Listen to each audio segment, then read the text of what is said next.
Hello crafty friends, welcome to day 17 of Die Cut December 2024.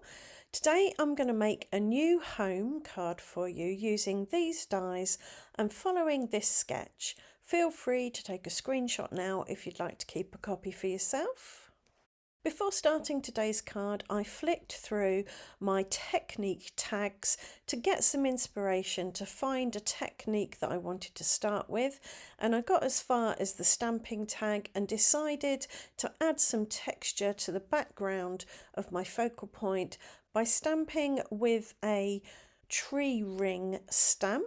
I decided to go for this tree ring wood grain vibe because it kind of reminds me of home or houses. We've got a wooden floor in our house, so that's what wood grain reminds me of. And I thought it would be appropriate for a welcome to your new home or congratulations on your new home card.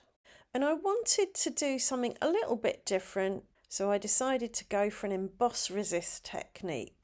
I took a panel of smooth white cardstock, treated it with talcum powder to remove any static moisture or grease. I then stamped on it in Versamark sticky embossing ink and then poured some detail bright white embossing powder over the stamped image and heated it with my heat tool. Once that had cooled and set, I smushed some Sandcastle Catherine Pooler ink, which is a nice brown, onto my glass mat. I then squirted on some water to turn it into a paint and picked it up with my mini smusher and smushed it all over my tree ring pattern. So what happens here is the paper absorbs the ink, but the white embossing resists the ink, hence the term emboss resist, and that brings out the tree ring pattern, but it's quite subtle. Once I'd done some smushing, I decided to do some splattering, so I simply picked up some of the brown paint and spattered it on with a paintbrush. I didn't want too much dark spattering away from the focal point though, so I did dab some up with a damp baby wipe to soften it a little.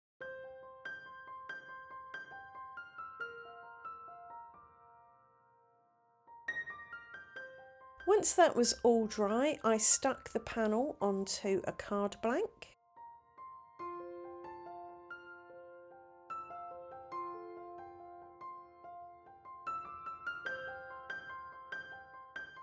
And then I took the Sandcastle ink again and I covered a piece of card in it, just direct to paper, swiping the ink on. After that had smoothed out and dried a little bit, I cut 3 stitched hexagons from it as per the sketch.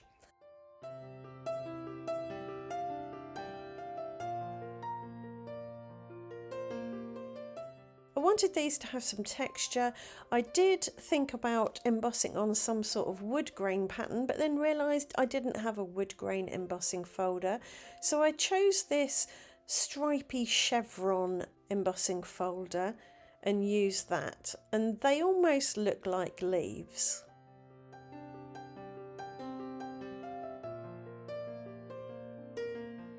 To bring in a little subtle shimmer and shine, I used some Sizzix Luster Wax in rose gold and just added a little around the edges. As I say, this brings in a little bit of shimmer and shine, a bit of variation. Once I'd added the luster wax, I took a microfiber cloth and buffed off any excess wax, and that polished up the shimmer and shine quite nicely. By the time this video goes out, I will have filmed most of Die Cut December's videos already, apart from a few at the end, because I thought I'd throw in some viewers' choice videos. So let me know what you would like to see in the last few Die Cut December videos. Do you want to see a particular die? Do you want to see a particular technique? Do you want to see a particular card theme occasion? Let me know in the comments and I will pick a few to do towards the end of the month. So I decided to pop one of my leafy type hexagons up on foam tape. So I stuck that on the back of the hexagon to the left, and this is where my focal point is going to sit. The other 2 hexagons I just put flat on the background using high-tack glue to keep them still. I didn't add much, so I wasn't expecting any splurging. For the focal point of the focal point, the left-hand hexagon, I die cut 2 keys from silver cardstock, so they looked metallic. And then I joined them together with a bit of grey embroidery thread.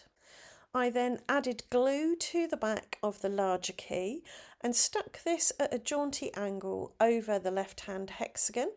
I then used my glue spreader to add a little bit of glue to the back of the smaller key and positioned it where I wanted it. To support the larger key where it was hanging over the edge of the hexagon, I just popped a little bit of craft foam underneath.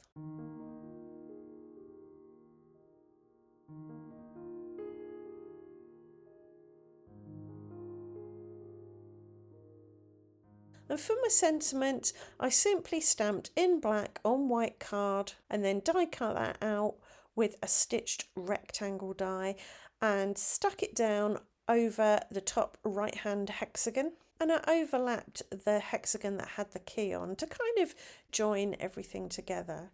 I did pop some craft foam behind the sentiment piece so that it was level. And as a finishing touch, I added some white Nouveau drops. Now these drops I pre-made. A few nights ago, I squirted a load onto some craft sheet. This is non-stick baking sheet, the reusable stuff that you can buy from the supermarket. And all I did was put some matte gel medium where I wanted to put my dots, and then I stuck my dots in them.